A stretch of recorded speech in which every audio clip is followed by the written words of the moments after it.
नमस्कार दोस्तों, मैं doctor Deepak Pancholi the knowledge corner channel पर आपका हार्दिक स्वागत करता हूं।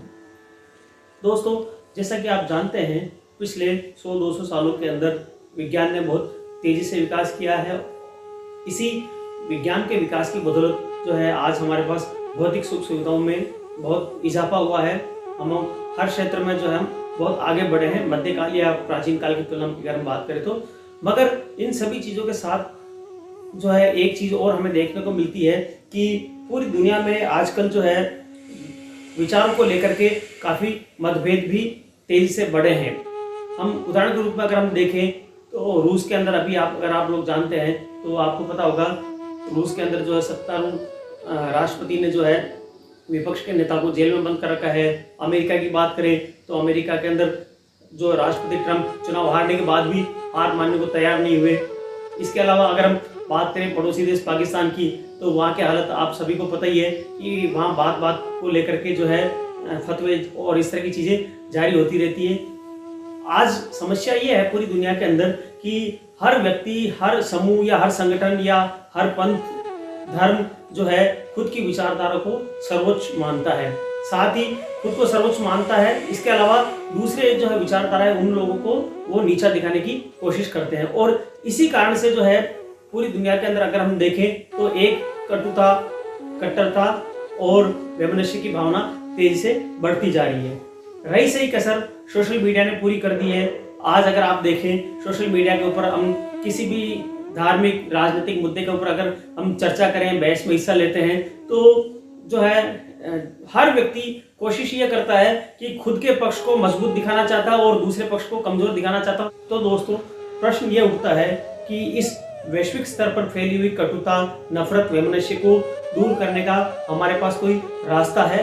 जी हाँ दोस्तों, भारतीय दर्शन के अंदर, जैन दर्शन के अंदर जो है एक बहुत ही अच्छा सिद्धांत दिया हुआ है। अगर हम इस सिद्धांत का वास्तव में अमल करें तो आज पूरी दुनिया में अमन चैन जो है हो सकता है। यहाँ दोस्तों आप लोगों के दिमाग में आ रहा होगा मैं अहिंसा की बात कर रहा हूँ। जी नहीं, मैं यहाँ अहिंसा के सिद्धांत की बात नहीं कर रहा हूँ, वो एक महत्वपूर्ण सिद्धांत है। मगर मैं यहाँ फिलहाल जो है वैचारिक वैमनस्य को दूर करने के लिए एक दृष्टिकोण जो है जैन दर्शन के अंदर दिया हुआ है, उस दर्शन का नाम है स्यादवाद। मैं इसके बारे में थोड़ा सा आपको विस्तार से समझाऊंगा। स्यादवाद मूल रूप से जैन दर्शन के अंदर ये मान्यता है कि वस्तु के अनेक गुण होते हैं। किसी एक समय विशेष के अंदर कोई भी व्यक्ति उस वस्तु के किसी एक गुण को ही देख सकता है। इसको स्पष्ट करने के लिए एक कहानी जो है उन्होंने बताई है, वो मैं कहानी आपको यहाँ छोटी सी संक्षेप में बताऊंगा। एक हाथी और 7 अंधों के बारे में एक कहानी है जो शायद आप लोगों ने सुनी होगी। 7 अंधों को एक हाथी के सामने खड़ा किया गया और उन सभी अंधों से पूछा गया कि इस हाथी की व्याख्या कीजिए। तो उसमें से किसी जो है एक व्यक्ति ने हाथी की सूंड को पकड़ा, तो उसने कहा कि ये जो है उसकी व्याख्या करी कि भाई ये सूंड नुमा चीज है। दूसरे ने, किसी ने इसको पेट पकड़ा तो कहा कि ये बहुत बड़ी विशाल ढोल जैसा है।